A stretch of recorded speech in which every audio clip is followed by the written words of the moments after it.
The Chevelle has been making its appearances at drag strips across the country since its introduction in 1964, and the 1970 Chevelle SS 454 is no exception. This example, that we spotted at the Tolleyville Car Show back in October of 2023, details everything that you love about a muscle car. The menacing stance and black stripes are only a hint that beneath this bulging hood lies the heart and soul of this fine automobile. That heart and soul being, of course, the 454 cubic inch big block V8 engine. 1970 was the first year GM allowed their divisions to begin placing engines larger than 400 cubic inches into their mid-sized cars.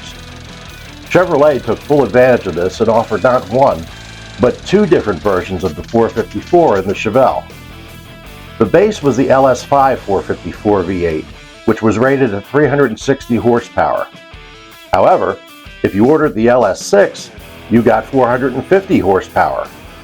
This was thanks to some special features such as an aluminum intake manifold, solid lifter camshaft, and an 800 CFM Holley 4-barrel carburetor.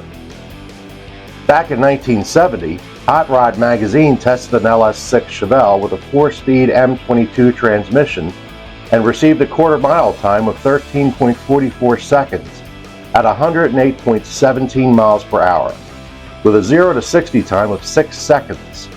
This made the Chevelle SS 454 a force to be reckoned with on the street and at the drag strip.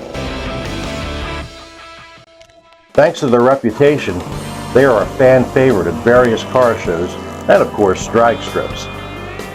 Seeing stunning examples such as this one don't hurt either. The Chevelle has been a long favorite among gearheads and hot rodders alike. And whether you like them modified or stock, the Chevelle is a force to be reckoned with on the street and on the track.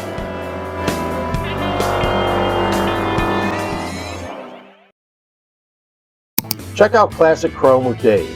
Don't forget to click like and subscribe and share the link with friends. Also, don't forget to follow us on Facebook and Instagram. In the meantime, I'm Dave. Peace, and keep the classics alive.